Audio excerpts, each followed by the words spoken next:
Tienes una historia muy inspirante que tiene que ver con tu mamá. Esa historia donde la convences que venda su apartamento para invertir en la bolsa. Cuéntanos cómo fue eso. Me doy cuenta que personas que llegan a los 50, 60 años han puesto todas sus esperanzas en la finca raíz y generalmente esto sale mal.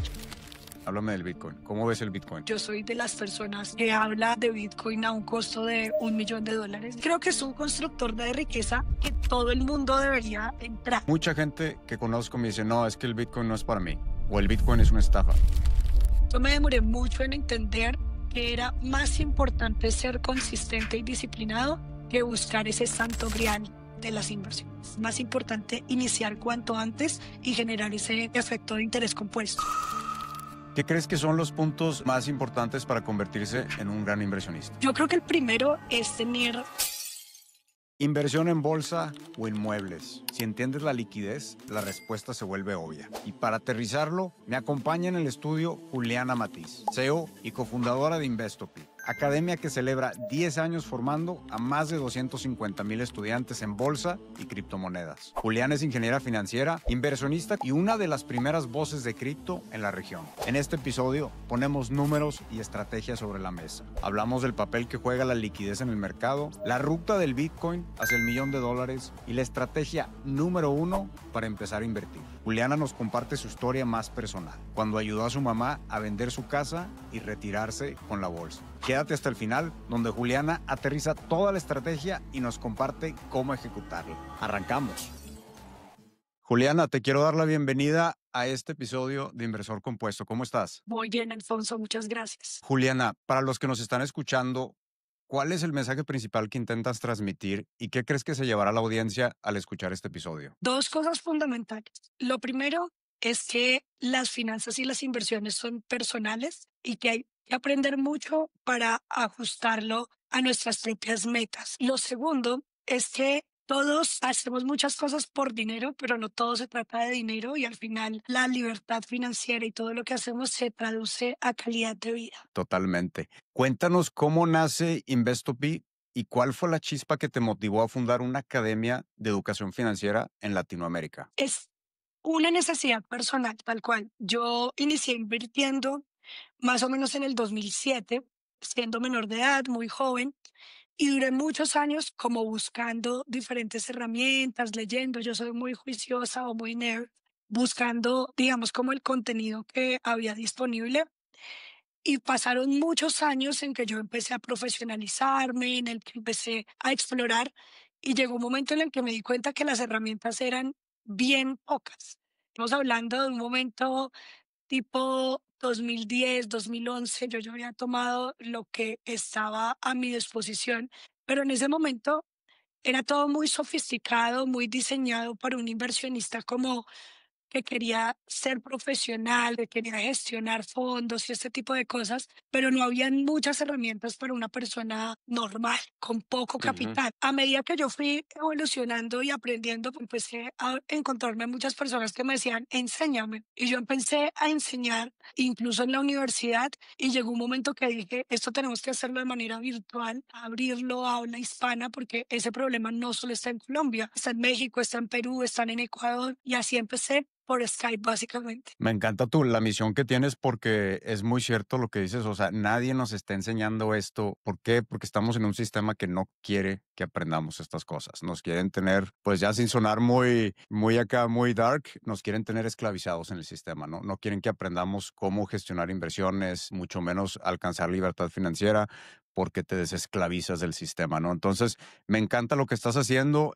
Yo cuando aprendí a invertir, cuando quería empezar a aprender a invertir, me topé con lo mismo. No había recursos claros. Entonces tocaba hacer una investigación. Te pones esa tarea tú solo y te toca aprender de los libros y aprender de referentes que te vas encontrando, pero no había un lugar donde tú puedas decir, mira, aquí me enseñan a invertir, ¿no? Ya hay lugares formales, pero algunos son muy inalcanzables, ¿no? Por ejemplo, te puedes hacer un máster en Value Investing. Hay uno muy bueno en España, hay uno muy bueno en Columbia University, pero son un poco inalcanzables para el que está empezando, porque todo cuesta pues 5, 10 mil, 15 mil, 20 mil dólares, ¿no? Entonces me encanta. Tienes una historia muy inspirante que tiene que ver con tu mamá, esa historia donde la convences que venda su apartamento para invertir en la bolsa. Cuéntanos cómo fue eso. Bueno, eso es relativamente reciente. Yo vengo de una familia de escasos recursos. No puedo decir que pobre porque siempre tuve todo lo que necesité, pero mis papás trabajaban, digamos, como en el día a día. Mi mamá fue peluquera toda la vida, mi papá empresario y emprendedor en muchos escenarios, pero arrancó manejando también un taxi, que son profesiones que son muy de ganarse el dinero todos los días, ¿cierto? Trabajas, ganas y ahí vas resolviendo como el día a día. Y Ujú, ellos con mucha disciplina lograron comprar un apartamento en un sector en Bogotá para el cual les alcanza, ¿cierto? El punto es que después de que yo ya llevaba una trayectoria muy grande en inversiones, yo creé mi capital yo sola, ¿cierto? Yo no empecé con un gran capital, sino que empecé tal cual con interés compuesto, dándole y esperando que subiera, teniendo disciplina, siendo juiciosa. Y yo ya sabía el potencial que esto tenía. Yo invierto mi dinero pues desde hace muchos años, pero entra una responsabilidad muy grande y es que mi mamá ya no puede trabajar. La profesión de peluquería es supremamente exigente. Estás en frío, calor, se le dañaron los manguitos rotadores de los hombros y empieza a pensarse, digamos, como esta situación en la que los hijos tienen que empezar a resolver cómo hacer la vida de mi mamá. Y en ujú. ese momento que se decidió vender este inmueble, pues la opción era comprar algo en un pueblo y tener un crédito, porque igual no era un capital muy grande, es decir, que nosotros como hijos íbamos a quedar con una deuda y en ese momento yo tomé la iniciativa de decir, bueno, si invertimos este dinero en la bolsa, esto te va a producir para vivir y para pagar el arriendo. Y esto es una decisión que rompe un paradigma muy grande y que es muy difícil hacer un cambio de mentalidad, sobre todo en una persona que durante toda la vida ha pensado que la finca raíz es lo único seguro, que es lo único que puede tener, que es su único capital. Y bueno, fue todo un reto y ha funcionado de una manera fantástica. Yo creo que ya nos estamos despertando un poco más a entender que tu casa no es inversión. Tu casa principal no es inversión. Y para los que están escuchando, tenemos otros episodios donde hablamos del por qué no es inversión, pero aquí Juliana nos acaba de explicar exactamente por qué no es inversión. Porque si tú puedes tomar ese dinero y invertirlo y sacar mejor rentabilidad, pues te conviene mucho más hacer eso que meterle toda tu casa a una hipoteca que te va a enganchar. No sé cómo es en Colombia, pero acá en Canadá, de 25 a 35 años estás enganchado con esa hipoteca. Igual, y creo que ahí hay muchas cosas que analizar, sobre todo en Latinoamérica, creo que es mucho más conflictivo. Uno, porque las tasas son mucho más grandes y dos, porque la realidad financiera de Latinoamérica da para que mis papás casi que pierden este apartamento 3 veces. Tuvieron que pagar intereses sobre intereses. Yo no tengo las cuentas, digamos, reales del apartamento porque pues yo era muy pequeña, pero digamos las que hice con los últimos extractos daban que este apartamento lo pagaron más de 4 veces y la realidad es que lo que obtuvieron por rentabilidad del inmueble fue una cosa absurda, o sea, hubiese sido mejor tenerlo en algo de término fijo, bueno, mil cosas. Y te das cuenta de la diferencia en ese spread que si puedes sacarle, por ejemplo, 2 o 3 o 4 o 5% más en la bolsa que tenerlo en una finca raíz, a 10 años te va a volar la cabeza. Entonces, el interés compuesto es una cosa que no entendemos con la cabeza, lo tenemos que ver, lo tenemos que poner en una calculadora en Google porque si no, no se entiende, ¿no? Pero a largo plazo, el componente principal de él es el tiempo, ¿no? Me gustaría que nos explicaras cómo aplicas esa experiencia de lo que pasó por tu mamá y lo que le ayudaste para enseñar a tus estudiantes. Mira, realmente esto ha sido un desafío muy grande porque yo me he metido mucho como en contra de la finca raíz, por decirlo de alguna manera. Y la razón por la que lo he hecho es porque me doy cuenta que personas que llegan a los 50, 60 años han puesto todas sus esperanzas en la finca raíz y generalmente esto sale mal. Y para mí, digamos, como que empezó un poco durante la pandemia, cuando empecé a ver muchas personas quebradas por falta de liquidez, personas que eran millonarias, por decirlo de alguna manera, porque tenían bodegas, locales, apartamentos y que en ese momento tuvieron una quiebra inminente. Luego, más adelante con el tema de mi mamá, que mi mamá nunca cotizó a pensión, mis papás realmente, porque tenían unas profesiones informales, muchas cosas, y llegar a ese momento de decir, como que, no sé, cuando yo era pequeña pensaba 60 años de una persona muy grande. Hoy en día que mis papás tienen 60 años, me doy cuenta que tienen toda la vida por delante y que toda esa vida no la tienen solucionada. Y ese fue otro despertar muy grande de pensar como diablos, llega este momento en que todo lo que han construido es la finca raíz, pero tampoco funciona para ellos. Y también llegó un momento para mí en el que ya tenía el capital suficiente para decidir comprar un inmueble, no el inmueble en el que vivía, ¿cierto? Porque en un lugar que me gusta mucho y que está por fuera de mis posibilidades de compra, ¿cierto? Y ahí es cuando yo empiezo a pensar, ¿será que tengo que comprar? Ya tengo una buena posición financiera. Hago las matemáticas y me doy cuenta que realmente no funciona casi para nada, ¿cierto? ¿Cuándo funciona? Cuando tú ya tienes un capital diversificado en muchos otros escenarios y pues la finca raíz ha creado muchos buenos capitales. Pero al hacer un análisis en retrospectiva, la realidad es que la mayoría de personas no le funciona la finca raíz porque no está diversificado, no está creciendo su patrimonio o porque directamente no saben lo que están haciendo, ¿cierto? Mis papás compraron finca raíz porque la vida y todo el mundo dice que es la mejor inversión, pero ellos no tenían ni idea qué rentabilidad iban a tener, no tenían ni idea cuántos intereses iban a pagar, no tenían ni idea lo que era el interés compuesto. Entonces, cuando nos devolvemos a mirar todo esto, nos damos cuenta que realmente es como un sofisma de distracción cuando pensamos en la finca raíz. Yo estoy muy de acuerdo contigo. Yo empecé invirtiendo en finca raíz. Sí, al principio me encantaba. Luego me di cuenta que cuando, digo, para invertir en finca raíz tienes que tener un múltiplo de propiedades. Tu casa no cuenta. Y para tener un múltiplo de propiedades hay una barrera de entrada muy grande que es esa cuota inicial. Entonces yo veía, por más que me encantaba y quería invertir y siempre me topaba con esa barrera grande que, ok, si quiero otra propiedad, tengo que conseguir esa cuota inicial. Acá es un 5% mínimo hasta el 20%. Imagínate tratar de conseguir el 20% para una cuota inicial de una casa. Para el inversor que está empezando es complicadísimo. Es una barrera de entrada muy grande. Y luego tienes apalancamiento. Hay un riesgo con apalancarte. Y luego tienes que manejar los inquilinos. Entonces, yo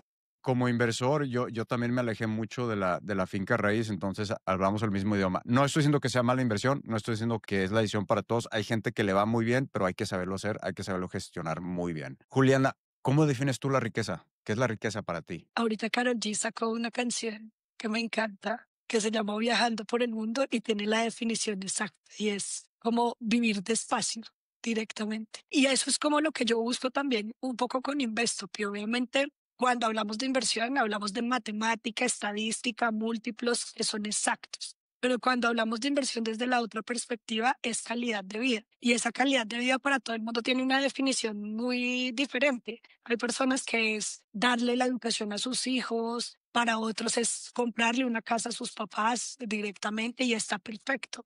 Para mí es vivir despacio, vivir a mi ritmo, viajar. Creo que es como de las cosas que más me gusta. En sí, elegir, ¿cierto? Elegir cuándo trabajar, cuándo acelerar el tren, cuándo estar tranquilo. Y eso es justo como lo que pienso. Tener control de tu vida. Sí, tal cual. ¿Qué crees que son los puntos más importantes para convertirse en un gran inversionista? Yo creo que el primero es tener un pensamiento crítico, ¿cierto? Es esa capacidad de ver mucha información y sacar lo que funciona para ti.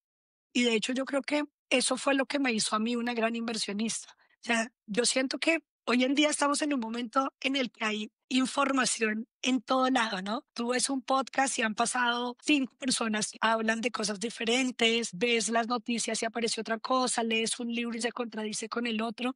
Y está bien, ¿cierto? Además porque antes no había esa información y era muy difícil. Creo que uno tiene que ir adaptando lo que funciona para su propio perfil y pensar de una manera crítica. Y lo segundo, como en todo, creo que disciplina. Una disciplina muy grande que también es algo con lo que yo peleo un poco con la finca raíz. Y es que la razón por la que las inversiones en finca raíz funcionan es porque tú te metes en ese crédito a 30 años y el banco te tiene una pistola acá, porque si no pagas, al otro día te están llamando. Y es como, ¿cómo no puedes hacer eso con tu propio capital? Si yo me gasto la plata, yo prefiero tener el crédito. Y es como, estás comprometiéndote a generarle el interés compuesto al banco, pero no te comprometes a hacerlo contigo mismo. Entonces, esa disciplina creo que es fundamental. ¿Y cuáles crees tú que serían esos hábitos o mentalidades que marcan la diferencia entre alguien que solo está ahorrando contra alguien que quiere invertir con propósito? Lo primero, yo creo que estamos en el punto de la vida que ahorrar no es suficiente. Entonces, alguien que dice como no, es que yo no quiero invertir, es como no es que quieras, es que te tocó, porque es que la inflación en el mundo está disparada. Si estás en Latinoamérica, pues estás en una montaña rusa. Así como la bolsa sube y baja, tu capital todos los días está haciendo eso, pero para abajo. Entonces, básicamente es como una obligación. Hábitos específicos, creo que el de estudiar. Un inversionista o un emprendedor, una persona que busca crecimiento en su vida, tiene que estar todos los días estudiando. La tecnología, la inteligencia artificial, las inversiones, todo está cambiando a una velocidad enorme. Estos últimos 4 años después de la pandemia, el mundo yo creo que ha avanzado más que los anteriores 20 y en términos financieros muchísimo más. Entonces, esa sed de conocimiento creo que es fundamental. Lo segundo es el autoconocimiento y esto es una cosa que a mí me confrontó mucho porque yo soy ingeniera y soy una persona que siempre he pensado en métricas, en estadísticas, en números, pero la vida me ha puesto muchos retos a nivel personal que me han demostrado que entre más creces tú como persona, entre más autoconocimiento tienes, entre más cuidas tu salud mental, tus hábitos, más crece tu dinero. Y eso ha sido una confrontación grande para mí, pero también me ha dado un crecimiento muy grande a nivel personal y también a nivel financiero. ¿Y tienes alguna técnica o alguna práctica que uses tú para el autoconocimiento? Creo que también el tema de ser muy crítico, tanto en tu entorno como contigo mismo. Yo soy una persona que es muy desordenada, pero que se ha vuelto muy procedimental para lograr tener como orden en muchos escenarios. Hoy en día creo que la mejor herramienta para mí es ChatGPT. Le preguntas lo que quieras, le haces todas las dudas que tengas y te ayuda a reflexionar sobre muchos puntos.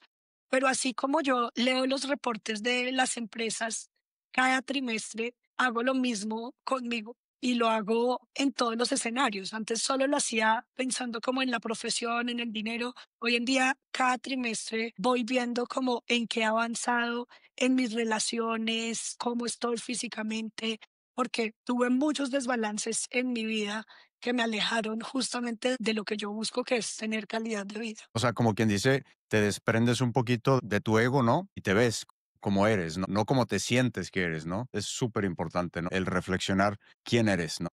Pero no desde el ego, desde un punto de vista externo, ¿no? A mí la meditación me ayuda mucho con eso. Mi técnica es la meditación, ¿no? Cada quien tiene sus técnicas. Fundamental. Hablar con ChatGPT o irte a correr y que te dé ese runner's high o irte en la moto. O sea, cada quien tiene su técnica, ¿no? Para mí la meditación también es fundamental. Es un hábito que practico a diario. Fue muy difícil tomar porque mi mente funciona a 5000 por hora y tomar ese espacio en el que buscas cómo bajarle a las revoluciones es tremendo. Y creo que es una construcción y tiene que ir uno buscando todo lo que te vaya a funcionar. Sí, total. Yo lo que le digo a la gente que nunca ha meditado, empieza con 5 minutos al día. Al despertar o antes de dormir, pero póntelo como en tu calendario, como algo que hay que hacer todos los días. Y empieza 5 minutos y te intentas concentrar en dejar pasar esos pensamientos y emociones, o sea, como en verlas, como decías tú, como desde un punto de vista externo, ¿no? Como que ves tus pensamientos y los dejas pasar. Intentas poner tu mente en blanco, de eso se trata la meditación, ¿no? Quiero hablar un poquito de bolsa y de cripto, porque tú enseñas sobre bolsa y cripto. ¿Cómo ves el rol de cada uno de esos dos activos para el inversionista de hoy en día? Bueno, creo que son dos cosas bien diferentes. Yo soy amante de las criptomonedas. Invierto por ahí desde el 2016. Yo fui pionera en este tema de criptomonedas en Latinoamérica, en Colombia. Me gusta mucho, he tenido una gran ganancia y hoy en día hacen parte de mi portafolio, pero sí siento que no son para todo el mundo. O sea, Creo que uno de los primeros principios de inversión es invertir en lo que conoces. Y no hay que ser ajenos a que una persona como del día a día o en la cotidianidad, pues suele estar muy lejano de lo que la tecnología de las criptomonedas representa.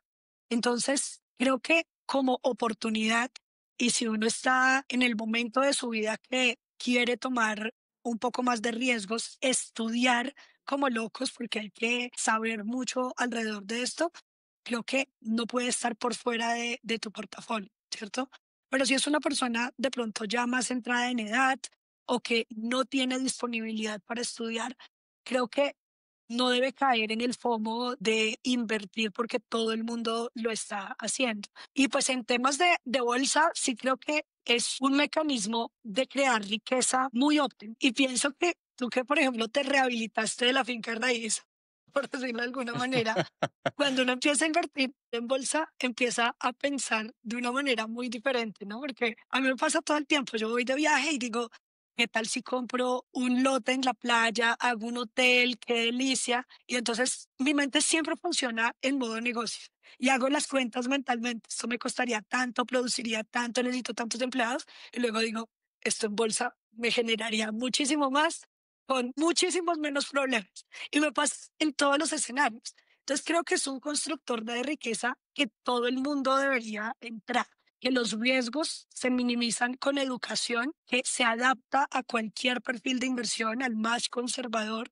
que se adapta a todo tipo de meta. Entonces, para mí, pienso que es un mecanismo casi que perfecto. O sea, si tú lo analizas por liquidez, por rentabilidad, por facilidad, por costos de administración, por diversificación, pues hay demasiada tela para cortar ahí que muy difícilmente le compite cualquier otro tipo de inversión. Entonces, para mí es un mecanismo muy óptimo para generar riqueza. Mencionaste liquidez, que es muy importante. Para los que no conocen ese término de liquidez, ¿qué es exactamente la liquidez? Y la liquidez es la capacidad de que tú puedas utilizar tu dinero en cualquier momento. Y esta es una de las desventajas más grandes que tiene la finca raíz, por ejemplo. Tú compras un inmueble y te hablo un poco de Colombia y yo la verdad de finca raíz no sé mucho, pero tú puedes demorarte vendiendo un activo en finca raíz de 6 meses a 3 años en promedio, ¿cierto? Mientras que si tú necesitas tu dinero en la bolsa, tú puedes liquidar tus operaciones, asumir lo que esté pasando en el mercado en ese momento y tener tu dinero en 72 horas en tu cuenta bancaria o incluso en menos, dependiendo del lugar en el que estés. Y esto es muy importante. Si tú tienes un hotel, ¿cómo haces para vender eso en un momento récord que necesites el dinero? Que fue justo lo que pasó en la pandemia. Imposible, o sea, vender un hotel, te estás hablando de, puede ser un proceso de años. Completamente. Y pienso que muchas personas cuando hablan de la bolsa les da miedo la volatilidad, ¿no? Y dicen, pero es que si la bolsa está cayendo voy a perder plata. Si tú necesitas el dinero hoy y tienes que vender tu apartamento, tienes que vender tu hotel y necesitas la plata inmediatamente, lo que vas a hacer es bajarle el precio y vas a perder plata. Entonces, es lo mismo, solo que no estás viendo la gráfica como en tiempo real. Totalmente. Oye, y el que de plano quiere invertir en real estate, que se compre un REIT, un Real Estate Investment Trust, que lo puedes comprar en la bolsa y es muy líquido, muy líquido. En vez de tú comprarte el ladrillo, estás invirtiendo en ladrillo, pero lo estás haciendo a través de la bolsa y se lo estás dando a gestores que muy posiblemente lo van a hacer mejor que tú, ¿no? Entonces, sí se puede invertir en ladrillo por medio de la bolsa. Y hablando del cripto, Juliana, o sea, yo creo que hay mucho hype también. Hay muchas criptomonedas. El que está entrando ahorita, el que nunca ha invertido, a veces ni le llamo inversión, a veces hay mucha especulación, pero el que está entrando en ese mercado, ¿qué oportunidades reales ves? Yo pienso que el mercado cripto tiene mucha oportunidad por delante. Veo que algunas personas dicen, por ejemplo, que ya no invierten en Bitcoin porque ya no van a obtener los múltiplos que obtuvieron antes. Y pienso que esto no es verdad. O sea, Bitcoin todavía tiene un crecimiento por delante enorme y así también muchos otros proyectos. Lo que pasa es que en el mundo cripto sí pienso que tiene que haber un conocimiento de base mucho más grande. Las personas a veces se asustan con la bolsa porque dicen es que es algo muy sofisticado, pero cuando tú lo aterrizas, estás invirtiendo en las empresas que usas todos los días. en Procter Gamble, que es el champú, el jabón de la ropa, en el celular, ya sea que uses Apple u otro, en autos, en todo lo que está pasando en el mundo. Entonces es algo que está muy cercano a ti. En el tema de cripto, sí siento que hay que tener un conocimiento más allá del tema tecnológico y no dejarse ganar por esa especulación que tú hablas, ¿no? Y es como, es que eso va a crecer, ¿no? Es entender lo que hay detrás, entender quién está detrás, ¿cierto? Porque en el tema del Bitcoin, pues estamos hablando de un proyecto descentralizado, sin fundadores, sin, digamos, como una junta directiva. Pero cuando hablamos de otro tipo de criptomonedas, ya estamos hablando de monedas que funcionan como una empresa. Y yo lo veo como una bolsa secundaria, por decirlo de alguna manera. Y es como si estuvieras invirtiendo en un startup. Estás invirtiendo en el equipo, estás invirtiendo en el proyecto y estás invirtiendo en muchas cosas que sí generan una especulación mucho más grande detrás. Totalmente. Y dentro del cripto, aparte de Bitcoin, que es lo que ya podremos llamar el oro de las criptomonedas, ¿no? ¿Qué otras monedas estás viendo? ¿Qué otras criptos te gustan? A mí no me gusta hablar de oportunidades de inversión generalmente porque luego llegan y me dicen como, ah, sí, yo compré por ti. Y es como, no, tienes que hacer tu propia investigación. Que no sea recomendación de inversión, sino más que nada que te guste el proyecto detrás de ese cripto. Pero ¿qué proyectos te están gustando? Ethereum es uno que me gusta muchísimo, pero uno que ya llevo un tiempo invirtiendo es Render. Y yo lo veo como invertir en un startup, tal cual. Es un proyecto que lo que hace es renderizar proyectos gráficos en la nube. Y esto me parece que es algo que tiene usabilidad en el mundo, que yo misma además lo he utilizado cuando tú quieres hacer un proyecto gráfico que necesita un desempeño, digamos, como de hardware amplio, pues lo que tienes que hacer es de pronto ir a un lugar. En mi caso, había hecho esto a través de universidades y cosas, pero el poder tener esa capacidad en la nube permite que muchas personas cada vez puedan utilizarlo de una manera más óptima. Este proyecto me gusta mucho, lo vengo siguiendo hace más o menos como un año y pienso que va a tener un gran alcance en el mercado para que lo revisen. Funciona. Para mí, pues es un gran proyecto. Se llama Render. ¿Y la moneda cómo es? ¿RDN? RMD. RND. Ok. Sí. La dejamos en las notas del episodio para el que lo quiera investigar. Bueno, y el Bitcoin, háblame del Bitcoin. ¿Cómo ves el Bitcoin? El Bitcoin, yo le veo todavía muchísimo potencial. Yo soy de las personas que habla de Bitcoin a un costo de $1 millón directamente. Pienso que se está cumpliendo la tesis desde el white paper de lo que pasó con Bitcoin. Pienso que ya hay un apetito muy grande a nivel institucional acá y pues el crecimiento que ha tenido últimamente se debe mucho a esa ampliación de la confianza de la moneda, pero también lo veo desde su uso, digamos, como original, desde esta parte, digamos, de ser tu propio banco, de el blockchain, del DeFi, que son unos temas que a mí realmente me apasionan mucho. Y ahora que lo mencionaste, digamos, como de esta parte de estar fuera del sistema y de cómo construir tu propia seguridad, tu propio respaldo, para mí esto es algo que genera una confianza enorme. Y eso es muy chistoso porque generalmente cuando me invitan a un evento de Bitcoin, yo no soy lo suficientemente como dark para estar toda descentralizada. Además, soy inversionista de bolsa. Entonces es como durmiendo con el enemigo, básicamente. Pero pienso que son dos mundos muy interesantes que tienen mucho por ofrecer y mucho por desarrollar. O sea, pienso que a nivel institucional, todo lo que hay en blockchain, por ejemplo, para gobierno, para contratos, es espectacular. Y en términos de Bitcoin, pues creo que estamos en un inicio realmente. Totalmente de acuerdo. Yo creo que la tesis de Bitcoin se ha cumplido al pie de la letra. Todavía falta que se cumpla al 100%, ¿no?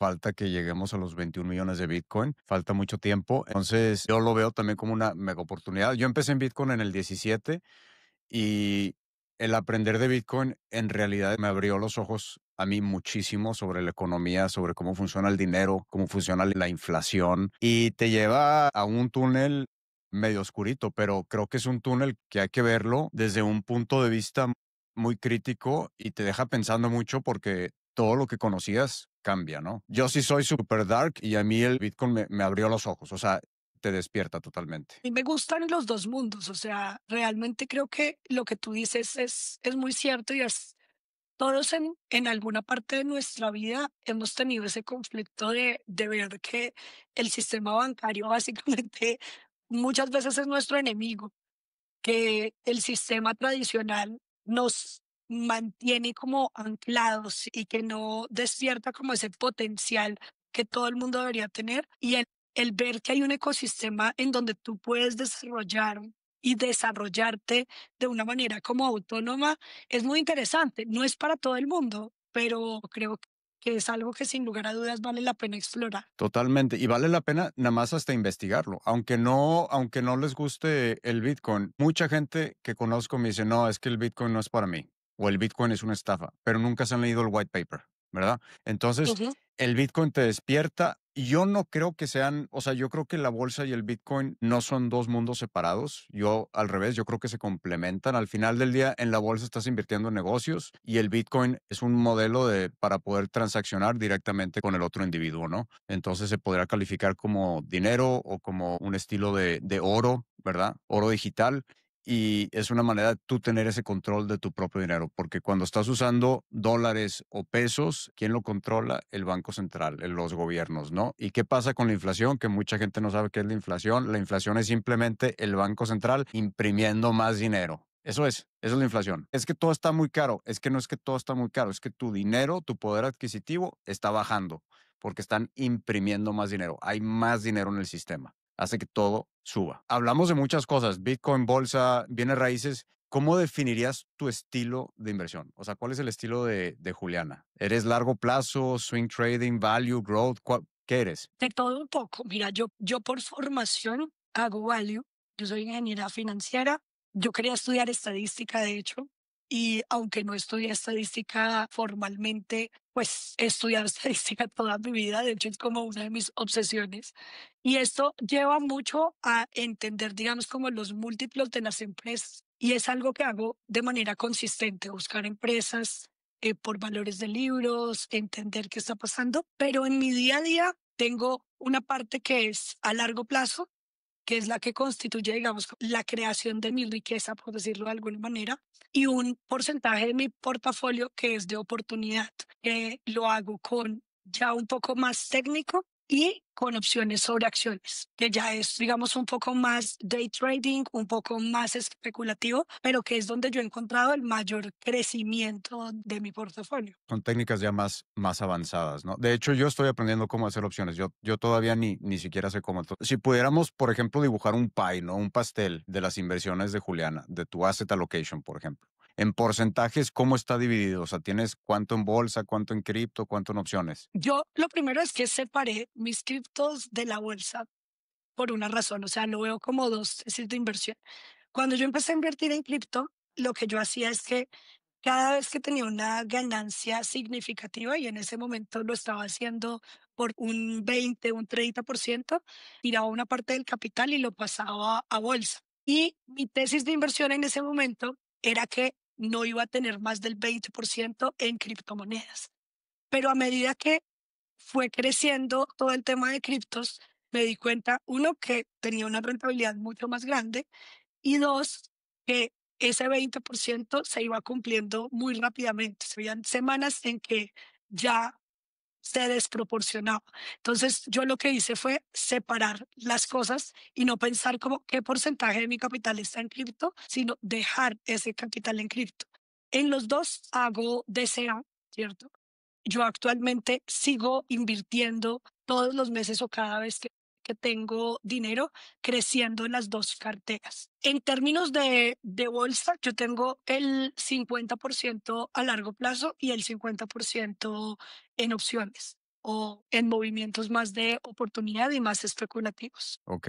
Y dijiste DCA, los que no conocen ese término, ¿qué significa? Este término significa básicamente promediar el precio, es invertir todos los meses o el periodo que tú escojas sin importar el precio, ¿cierto? Y esto es una de las estrategias más simples y que más funcionan en el mercado. Es, por ejemplo, invertir todos los primeros 5 días del mes la misma cantidad para que tu cartera vaya creciendo. Esto generalmente se hace con el Standard Poor's, por ejemplo, con las 500 empresas más grandes. Y también con Bitcoin o con otro tipo de activos con los que tú te sientas muy seguro a largo plazo. Y es ahí como el DCA, pues, te sirve para generar ese hábito de invertir constantemente, ¿no? Han habido muchos estudios que sacan que el que lo hace así, generalmente le gana al inversor que está tratando de hacer ese timing de, ay, es que estamos en pico, voy a esperar a que baje y acá compro. Mejor inviertes mes con mes, en el ejemplo que diste tú, como puede ser un ETF, una inversión en un índice, donde nada más estás aportando capital y automáticamente compras. Si es el mismo capital que metes cuando está alto, estás comprando menos automáticamente. Y cuando está más bajo, estás comprando más con el mismo capital, ¿no? Ese es el Exacto. DCA.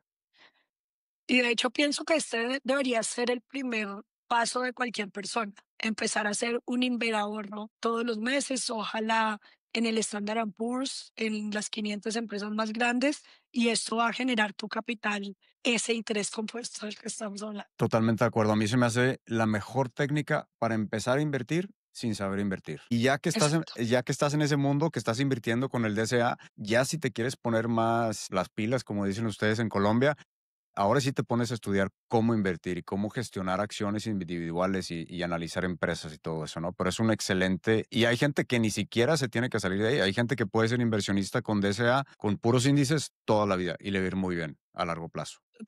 De hecho, esto le gana a cualquier inversión, la finca raíz, a los depósitos de término fijo, casi que cualquier negocio que tú analices, tiene mucho más sentido invertirlo en la bolsa de esta manera. De hecho, yo hago un ejercicio que es muy interesante y es hacer el paralelo de qué pasaría si compras un apartamento y qué pasa si haces lo mismo invirtiendo en el Standard Poor's sin dedicarle horas, sino simplemente comprando todos los meses. Y el ejercicio en Colombia da 4 veces más de rentabilidad. Tiempo, tiempo. Si estás encontrando contenido de valor, asegúrate de suscribirte a este canal para que no te pierdas de ningún episodio. No olvides de darnos 5 estrellitas y compartirlo con alguien que crees que le pueda servir. Así me ayudas a seguir divulgando esta educación financiera que tanto necesitamos. Gracias por acompañarme. Sigue disfrutando de este episodio. Si eres emprendedor, ya sabes lo difícil que es pasar de ser una marca más a ser la marca que todos recuerdan. Eso es lo que hace MP. Visibilidad real, medible y estratégica en más de 3,000 puntos del norte de México.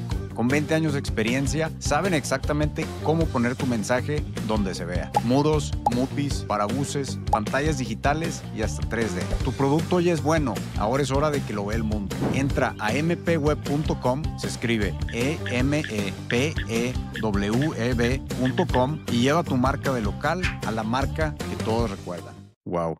Oye, nos van a odiar los de las bienes raíces, pero bueno, no es que estemos en contra de las bienes raíces, simplemente estamos dando nuestras opiniones, ¿no? Pero bueno, las cosas son como son. Y si hoy tuvieras que dejarnos una idea de inversión concreta, ¿cuál sería? Algo que te estés investigando o algo que ya tengas en cartera que te guste mucho, ¿cuál sería una idea? Ok. Estos días me vienen sonando dos acciones importantes. La primera es Procter Gamble, es una acción que me gusta mucho y que no tengo en mi cartera en este momento, pero que es de estas que son resistentes a las crisis. Procter Gamble, ya lo había mencionado, que es dueña de los champús, el jabón de la casa, casi que todos los productos que utilizamos en el día a día, desodorante, bueno, están en nuestro consumo. Y eso hace que sea una acción como a prueba de crisis, por decirlo de alguna manera, porque tú puedes dejar de comprar carteras, autos, lo que sea, pero necesitas unos productos de consumo diario y ahí está Procter Gamble. Y es una acción que ha tenido malos resultados en este momento porque justamente la inflación pues ha hecho que las personas ajusten un poco el consumo, pero es una acción que es muy resistente y que a mí me gusta mucho estudiarlas. ¿Qué ha pasado, por ejemplo, en la crisis del 2008 durante el COVID? Y es una acción que podemos decir que es a prueba de bombas. ¿Qué marcas produce? Para los que no lo conocen, creo que hacen la de Head and Shoulders, ¿no? El shampoo ese de Head and Shoulders, ese es Sí, de Procter. Es más, hasta el Colgate, la pasta de dientes Colgate, creo que es de Procter, ¿no? sí, el jabón de la ropa SAP es de Procter Gamble. Es que no sé si en todos los países le llaman igual estas marcas. Bueno, para los que nos estén escuchando, que agarren la pasta de dientes y la volteen y vean quién la fabricó y también con el champú. No, acá y tienen muchas cosas también de alimentos, o sea, como, pues, acá en Colombia los cubos de caldo, por ejemplo, son de Procter Gamble, Ah, las sí. sopas de sobre. muchos productos son de ellos. Es un monstruo realmente. No se ve que hacían alimentos. Entonces, Procter Gamble, ¿y la ves como está en buen punto de entrada, crees? En este exacto momento no, o sea, la tengo en observación. De hecho, yo no la he comprado, la tengo ahí como revisándola, pero pienso que puede estar bien por ahí en un par de semanas. ¿Y cuál es la segunda? Ya dijiste que tenías dos, entonces no la tienes que soltar. Sí. La otra es ASML, está en todo el tema de semiconductores. Esta es una empresa en la que ya había invertido antes y que tuvo un rally bien interesante antes de pandemia. Y es una acción que por múltiplos no es la ideal, tengo que decirlo, pero que sí tiene una gran cabida en el mercado. O sea, es un hecho que todo el tema de inteligencia artificial, de tecnología, pues es lo que está creciendo y lo que se va a desarrollar más en la siguiente década. Y ACML es un actor que no es de los principales, pero que igual tiene un potencial de crecimiento muy grande y que tiene pues una cantidad de contratos, de solidez, que ya es una empresa madura, ya tiene bastante en el mercado y es una empresa que yo ya he invertido, le he ganado bastante y que quiero nuevamente tener en mi portafolio y ahí la estoy como revisando en este momento. Y que de un bajón, creo, ¿no? Últimamente, los últimos Sí, 6 meses ha bajado. sí, ha tenido, de hecho, pues ha estado en un muy mal momento últimamente, pero que vale la pena revisarla. De Vale la hecho, pena. ya varios analistas la han mencionado. En Seeking Alpha, por ejemplo, hay unos muy buenos análisis respecto al potencial que tiene y la tienen pues también en bastante observación. Y a ASML, para el que no la conozca, hacen las máquinas de litografía que usan los productores de chips, los que están haciendo todos estos chips, como Nvidia, como todo TSM, creo que también lo usa, pero son estas máquinas para fabricar los chips y esos chips son los que usan a todo donde se va la inteligencia artificial, ¿no? Todos los mineros de Bitcoin, por ejemplo, usan chips. Tu computador que estás usando ahorita usa un chip y ese chip lo producen estas máquinas, ¿no? Entonces, ASML no me la he investigado muy a fondo, pero por lo que ya pude ver, tiene buen equipo de management, tiene buen gestión de capital, invierte en sus ganancias, tiene buen retorno en capital y tiene una barrera de entrada grande contra la competencia, que son estas máquinas. Porque una vez tú metes una máquina de esas que te cuesta millones y millones de dólares, para reemplazar esa máquina es muy costoso. Entonces, ¿qué pasa? Al tú tener esa máquina como chip maker, cuando se te descompone, ¿a quién vas a contratar? A ASML. Entonces tienen ese revenue recurrente, ¿no? Esas entradas de ingresos que le siguen llegando de los clientes existenciales. Vamos a dejar el ticker de ASML y el de Procter Gamble también en la descripción del episodio para los que la quieran ver más a fondo. Y como ya saben, no son recomendaciones de inversión, es para que las investiguen, ¿no? Una cosa que al invitar a personas como tú al episodio nos gusta que nos llenen un formulario. Y una cosa que respondiste que me llamó mucho la atención a mí en lo personal que quiero que me expliques es que dijiste que los libros de finanzas personales suelen ser muy cliché y muy poco realistas. ¿Por qué lo piensas? Esto es algo bien controversial, como el tema de la finca raíz. Y es que pienso que lo primero es que la mayoría de grandes referentes de libros son de Estados Unidos.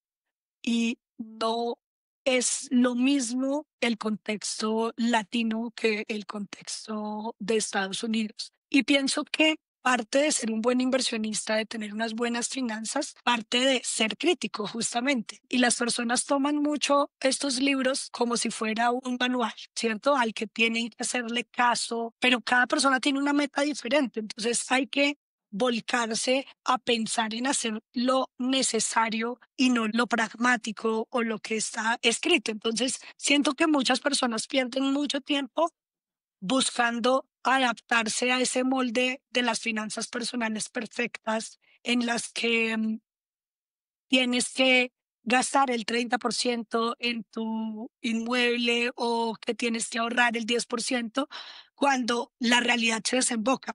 Y creo que yo fui un poco víctima de esto porque yo soy una persona que suele ser como muy literal en lo que aprende, ¿no? Entonces yo digo, la forma correcta es esta o es la otra, pero yo crecí en un contexto que no daba para ajustarse a nada de esto.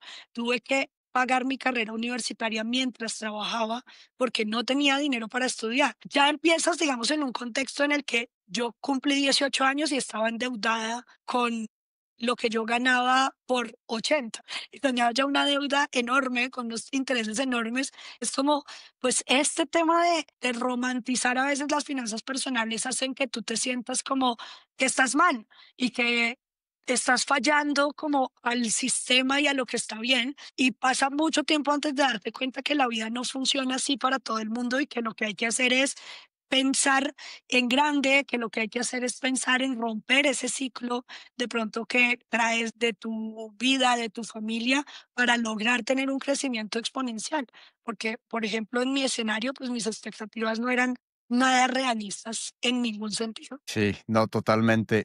Y también otra cosa que me llamó mucho la atención que me contaste es que sufrías de ansiedad social. Tuviste retos con dicción, o sea, que nunca me lo hubiera imaginado, retos con memoria, pero ¿cómo te entrenaste para superar todos esos retos? Yo siempre he tenido la mentalidad como contraria de lo que suele hacer la gente, ¿no? Cuando alguien tiene problemas para hablar, por ejemplo, dicen, no, yo jamás me subiría a un escenario o jamás haría esto o lo otro. Yo siempre he pensado en el escenario contrario y es, tengo una dificultad para esto, entonces lo que tengo que hacer es eso, ¿sí? Y es como, tengo dificultades para hablar, ¿qué voy a hacer? Estar en teatro. Tengo dificultades para hablar con la gente. ¿Qué tengo que hacer? Yo misma hago las relaciones públicas de mi empresa y es como, ¿quién lo hace bien? ¿Qué hace? Y eso es lo que tengo que hacer directamente. O sea, es literal ese miedo, está la barrera y literal la rompes la barrera aventándote al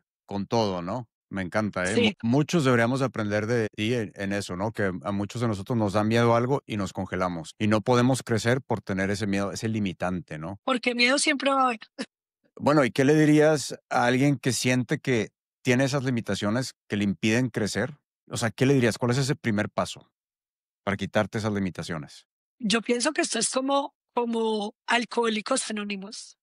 Y yo suelo abrir muchos espacios para emprendedores, para inversionistas, para hablar justamente de ese tipo de cosas, y es que lo primero es aceptarlo. Y para mí funciona muy bien el escribir todo. Y es como escribir lo que me está limitando, escribir lo que me molesta, escribir lo que me está bloqueando, porque obviamente todo el mundo tiene este tipo de situaciones, y luego buscar quién ha roto esas barreras y entender que todo es un patrón. O sea, realmente yo como que me vuelco a la estadística y a los patrones, a los algoritmos en todo.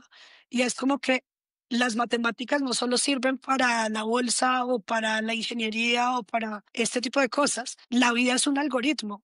Entonces tú te das cuenta que la persona que es buena relacionándose socialmente tiene un patrón. Generalmente se presenta entre la otra persona y habla de esa persona, no de sí mismo. Y eso genera empatía y es un algoritmo que tú tienes que seguir en absolutamente todo, y de esa manera pues logras desarrollar la habilidad que quieras. Oye, ¿y algún libro que sí nos puedas recomendar? ¿Cuál sería ese libro? Bueno, creo que uno de mis libros favoritos, aunque es difícil porque uno se va enamorando de todo lo que va leyendo, es Factfulness. Y este es un libro justamente de estadística. Yo lo describo un poco como la estadística del positivismo, porque siempre que hablamos en muchos contextos, las personas hablan de lo mal que están las cosas, ¿no? Es que la inflación, es que la corrupción, y más en Latinoamérica, como que todo el tiempo tenemos la perspectiva de que todo está peor, ¿no?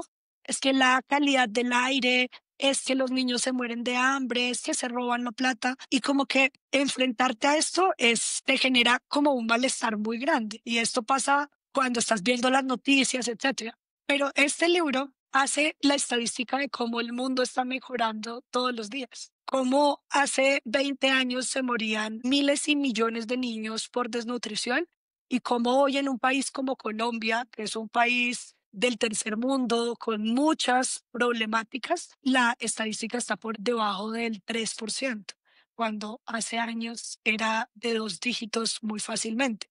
Como la salud pública, y nos quejamos y decimos que nuestra salud en nuestros países es terrible, y por supuesto que hay muchos retos y muchas cosas que mejorar, pero como hoy en día se previenen la mayoría de cáncer y cómo si se detecta en etapa temprana la persona se salva. Entonces es una estadística que muestra cómo el mundo sí está mejorando desde todas las ópticas y me parece muy interesante porque es una validación matemática de que ser positivo vale la pena. Es lo que necesita el mundo, es lo que genera buenas ideas, porque tú no puedes ser un emprendedor pensando que todo va a salir mal. No puedes ser un inversionista de bolsa pensando que todo va a estar mal, ¿cierto? Tienes que tener una óptica positiva del futuro y acá lo estás validando con matemáticas. Entonces, ese libro realmente a mí me parece impresionante. Ya estamos ya casi al final del episodio.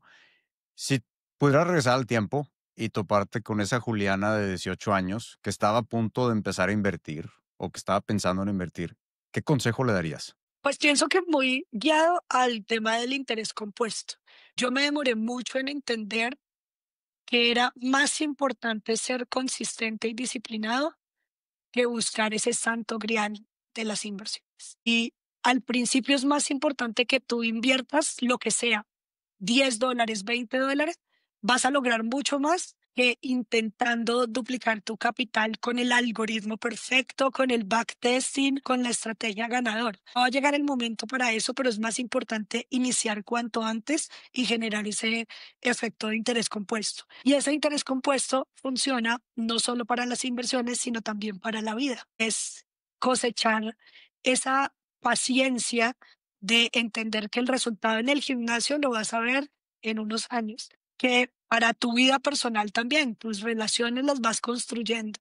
Y no es como encontrar la mejor inversión, no es encontrar el mejor entrenador, no es encontrar la mejor pareja, sino es construirlo todo con el tiempo y esperar a que ese interés compuesto te dé como las herramientas para que ya puedas decidir cómo hacer. Pensamos muy igual tú y yo. De hecho, este podcast, Inversor Compuesto, es porque le hacemos el honor al interés compuesto aplicado a todas las áreas de tu vida. Te quiero hacer una pregunta y no tiene que ser relacionada con finanzas ni inversión, pero si le pudieras dejar un mensaje al mundo en un idioma que todos pudieran entender, ¿cuál sería el mensaje de Juliana? Lo voy a hacer con una frase que es muy polémica también, y es que el que no vive para servir no sirve para vivir. Y va muy, bueno, un poco lejano a lo que es el tema de invertir, pero es el hecho de hacer todo lo que tú haces en la vida con propósito de servicio hacia los demás. Cuando tú piensas en servicio o en propósito, piensas en un médico que salva vidas y esto, pero todo lo que tú haces en la vida tiene un impacto en los demás. Este podcast lo va a escuchar una persona que necesitaba escuchar una parte y eso va a transformar una persona. Enseñar, y el enseñar no inversiones, porque no todo se trata de dinero. El enseñar lo que tú sabes, el enseñar a alguien a leer, en el apoyar a alguien que lo necesita, para mí es fundamental eso y me gustaría lograr como evolucionar mucho más que las personas vivan en torno al servicio de los demás. Repíteme la frase otra vez. El que no vive para servir, no sirve para vivir. Poderoso, poderoso. La gente que te quiere seguir la pista, Juliana, ¿dónde te pueden encontrar? ¿Te mueves en redes? ¿Te mueves en...? Todas mis redes sociales son Soy Juliana Matiz, mi nombre y apellido, así aparezco en todas las redes sociales. También mi empresa se llama Somos Invest. Vamos a dejar igual los links aquí en el episodio. Les recomiendo que se chequen la página de Investopi. Ahí estuve yo toda la mañana también checándola. Está muy buena, muy buenos recursos. Tienes hasta unos cursos que son gratuitos. Entonces, se me hace muy buena manera para el que está empezando a invertir o el que ya sabe invertir. Aviéntate los cursos porque, y en especial si son gratis, si son gratuitos, qué mejor manera de aprender algo nuevo, ¿no? Y acá voy a hacer un comercial súper chiquito. Dale, Y es que adelante. este año estamos cumpliendo 10 años. ¡Wow! Ya tenemos más de 250,000 estudiantes en todas partes del mundo y ahorita a final de año vamos a hacer una cantidad de cursos gratuitos muy interesantes para que cualquier persona que quiera empezar pueda hacerlo ahí de la mano de expertos, aprovechando, preguntando, todo para que puedan iniciar en este mundo de la bolsa. Juliana, pues eres todo un ejemplo a seguir. Te felicito porque eres una mujer invirtiendo. Yo sé que no es fácil a veces entrar en este mundo de las inversiones como mujer. Me encanta ver a las mujeres que están impulsando esta educación financiera, cómo invertir, cómo aprender. Me encanta tu misión con Investopi. Te doy muchas gracias por haber participado en este proyecto. Yo aprendí muchísimo. Seguro que la audiencia se va a llevar muchas herramientas. Ojalá que se repita. A ti muchísimas gracias, de verdad que estos espacios me encantan pues son de aprendizaje, bien de autorreflexión. Muchas veces salen preguntas que son también muy interesantes como cuestionarlas desde nuestro propio lugar, ¿no? Y no, me encanta el podcast y todos los episodios cuando me invitaste, los Yay, revisé me encanta.